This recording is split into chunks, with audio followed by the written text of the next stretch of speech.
Hey TYT, it's Nomi Konst here in New York. Oh my gosh, I have some interesting news. This is so fascinating the way politics is so global today. You guys know me for a lot of my work on New York politics and the Independent Democratic Conference. That is the 8 group of elected Democrats who are conferencing with Republicans and therefore preventing New York from being fully democratically controlled. Many people think that's out of results of the puppet master, Governor Cuomo, who likes to appear to be progressive but control things on his terms, rather than pass sweeping progressive legislation, which would happen in a blue state like New York, the Excelsior state.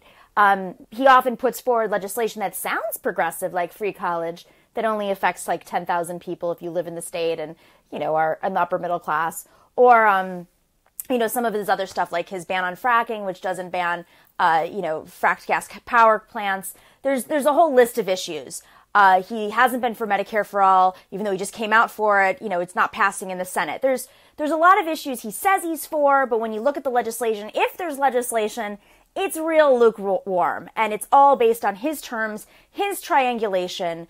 But the IDC, it's very clear that the IDC, the 8 Democrats who work with Republicans and receive money and perks from Republicans, they're being funded by the same people as the Republicans, as is Governor Cuomo. And that's, pretty much millionaires and billionaires, hedge funders, charter schools, Betsy DeVos, second, least favorite person in America right now, and the real estate industry.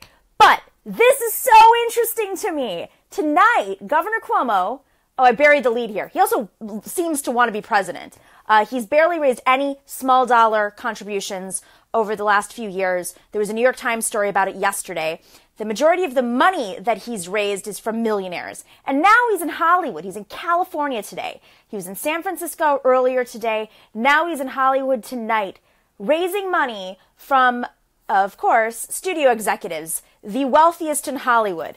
And I love this movement that we're in, because we have activists who, I'm looking at it right now, the invite on Facebook, I've posted on my Facebook wall. Activists have organized. They're going to be outside of Governor Cuomo's fundraiser protesting him on climate issues. That's amazing, because I think Governor Cuomo thinks he can go to California and pretend to be a progressive with the Hollywood liberals and get away with all the stuff that he does, because on the surface, it looks really progressive. But when you drill down, as many New York reporters and New Yorkers, activists, progressives, Democrats know, it's not really progressive at all. But he thinks he can go to California and say the right things, be charming and funny, and raise all this money for his reelection campaign. So a few other things to note. Governor Cuomo raises money for the New York Democratic Party, is sitting on $25 million, and will not spend it on other Democrats in the state. Won't go out there and campaign for Democratic Senate candidates, won't campaign for other candidates. He just keeps it there for himself. He's recently hired a bunch of communication staff, former Obama communication staff, Hillary communication staff, working out of the the office, the administration, and it seems like it's to raise the profile of New York. One more thing to note. Many in his administration are about to go on trial for corruption. Governor Cuomo, for those of you who recall, ran on an anti-corruption message when he ran for governor. And then he started this thing called the Moreland Commission started. But as soon as the Moreland Commission, which was there to investigate public corruption in New York, which is a big issue, still is a big issue, as soon as they looked into his office, what did Governor Cuomo do? Shut it down. And that's why Preet Bharara, who was fired by Trump, was looking into his office. So that information was kept, and now many of his senior, his circle of trust, like Joe Prococo and a few others, are going to be on trial starting January for corruption. So this is the guy who wants to be your president. He has raised more money than Cory Booker, than Kamala Harris, than Terry McAuliffe. All these names people are floating, right, for president. Governor Cuomo has raised way more money. And I think his strategy is more sophisticated, because he creates the illusion of being a progressive, but the truth is it's lacking. The truth is he's empowering Trump. When we could in New York be codifying Roe v. Wade, but we can't, and we might lose it under the Trump budget. We can't because our Senate is controlled by Republicans, even though we elected Democrats. Why? Governor Cuomo enables the IDC, supports the IDC, so he's enabling Trump. So today, tonight in California, starting at 5:30, there are going to be some activists in Beverly Hills, in Los Angeles, protesting outside of the fundraiser.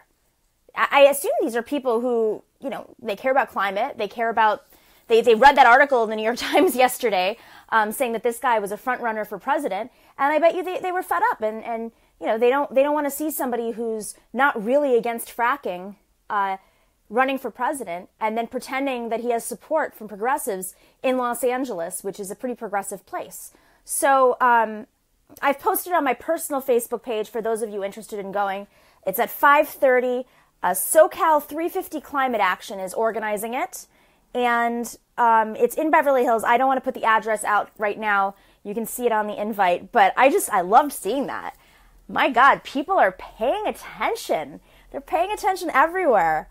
There's nobody's asleep at the wheel anymore. Everyone's woke. So if you guys...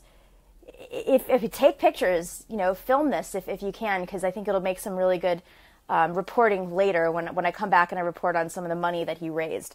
But I just wanted to do a quick follow-up because I have been tracking New York politics and Governor Cuomo and the IDC for the last several months since January. Again, I'm Nomi Konst. I'm one of the reporters that you guys hired with your crowdsourcing. Thank you. And I'm heading to Puerto Rico on Thursday. So please tune in to our coverage from Puerto Rico. We will be hopefully live streaming some of the time. We know that it's a little bit hard on the ground there with the Wi-Fi and the power outside of San Juan, but hopefully we'll be doing a lot of coverage and follow-ups, and I'll be tweeting. So if you don't follow me on Twitter, I'm at Nomikikonst, Nomikikonst. And for those asking who's live streaming the Cuomo protest, I'm not entirely sure. I hope that we can get someone there. Stay tuned. But SoCal 350 Climate Action, they're the ones organizing it, so maybe they'll have a live stream up. And if you go to my personal Facebook page with the check mark, Nomikikonst, that's where I've posted the protest if you want to know more. So 350 SoCal 350 Climate Action tonight at 5:30 in Beverly Hills. Should be really interesting to watch that. Yeah. All right, guys. Thank you. Have a good night.